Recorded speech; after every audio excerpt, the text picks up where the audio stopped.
Avokat, ka pasur një deklaratë të ish kreut të gjykatës së apelit ku ka theksuar që gjyqtarët duhet të armatosen, të mbajnë armë me vete.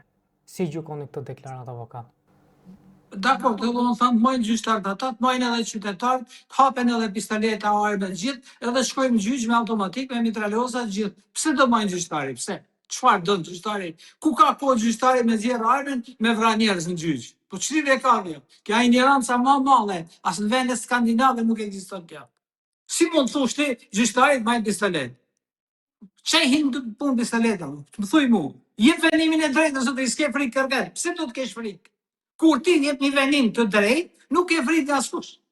Edhe çdo qytetar shqiptar sot, dhe çdo person e din shumë mirë se si është vendimi ku jep gjyqtari. Janë bërë gjithë specialista më, e kanë kuptuar gjithë ata se si funksionon jeta.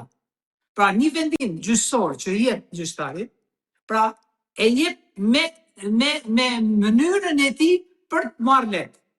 Kur prokurori shkon me në gjyq dhe kërkon 2 vite burg, pra çoj gjyqtari thotë jo, do t'i jap 3. Po pse mos e mban me thënë pse do t'i japsh ti 3?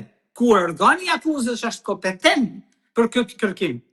Jo gjyqtari.